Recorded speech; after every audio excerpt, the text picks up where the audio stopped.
ఖమ్మం దగ్గర నాన్నగారి విగ్రహం ఉంది. ఆ విగ్రహం గత సంవత్సరం అయింది అనుకుంటా, 2 సంవత్సరాలు అవుతుంది అనుకుంటా. ఎలా జరిగిందో దాని పూర్వపరాలు ఇప్పుడు మాట్లాడుకోవడం అంత బాగోదేమో. కాకపోతే మొత్తానికి అక్కడ విగ్రహం కొంచెం ధ్వంసం చేయబడింది. అప్పుడు నేను దాన్ని వాయిస్ చేశాను. కాకపోతే మోర్ దెన్ 1 year నుంచి దాని పరిస్థితి అలాగే ఉంది. అయితే ఇది ఇలా ఉంది ఏంటి మరి, ఇప్పుడు శత జయంతి ఉత్సవాలు కదా, మరి దాన్ని ఏదైనా చేయాలి, కొంచెం అన్నా దాన్ని బాగుపరచగలిగితే బాగుంటది అని చెప్పి నేను ఒక వారం రోజుల క్రింద ఈ ఊరి ఎమ్మెల్యే గారైన మెగారెడ్డి గారికి కాల్ చేయడం జరిగింది.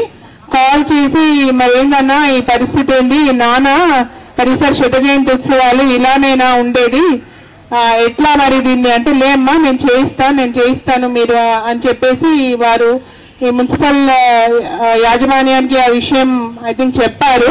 సో అది మొత్తానికి నిన్న చేయబడింది అని బాగా చేశారు.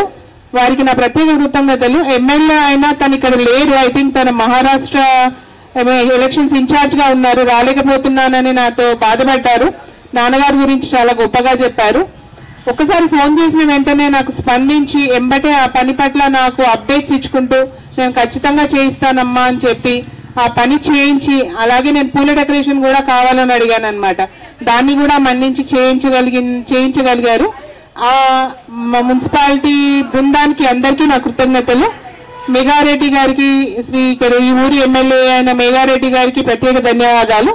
అలాగే అంజనీ బాలకృష్ణ ట్రస్ట్ ఆధ్వర్యంలో నేను నిర్వహించిన డాక్టర్ బాలకృష్ణ గారి శత జయంతి వేడుకలకు విచ్చేసి మాకందరికీ సంతోషం కలిగించి వారికి డాక్టర్ బాలకృష్ణ గారి పట్ల ఉన్న అభిమానం